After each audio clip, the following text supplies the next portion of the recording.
The scale of devastation after World War II was almost unimaginable. Roads, railways, factories, and farmland were obliterated. In Germany, Britain, France, Italy, and much of Eastern Europe, infrastructure was either destroyed or barely functional. Hunger and homelessness were widespread. Even victorious nations were struggling to get back on their feet. But amid the wreckage, the United States proposed something unprecedented. A sweeping recovery program aimed at not only rebuilding Europe, but also preventing the rise of extremism and laying the groundwork for a lasting peace. It was called the Marshall Plan, named after U.S. Secretary of State George C. Marshall.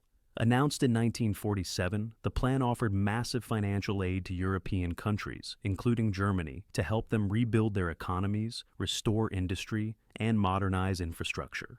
The logic behind the Marshall Plan was simple yet profound. Poverty and despair create fertile ground for authoritarianism.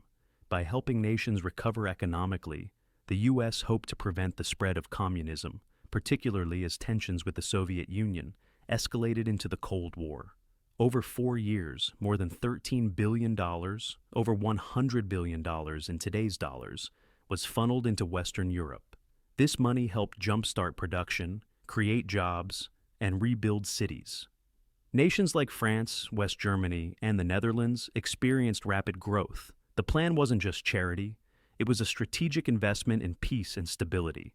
The Soviet Union and its satellite states rejected the Marshall Plan, viewing it as an attempt by the U.S. to exert influence over Europe. In response, the USSR tightened control over Eastern Europe and established its own system of economic support, though far less effective. The Marshall Plan is widely considered one of the most successful foreign aid programs in history. It helped turn former enemies into allies, laid the economic foundations for the European Union, and strengthened democratic governments across the continent. It transformed the post-war narrative from one of despair to one of recovery and hope. Rebuilding Europe wasn't easy, but the Marshall Plan gave the continent the tools and the belief that it could rise from the ashes stronger than before.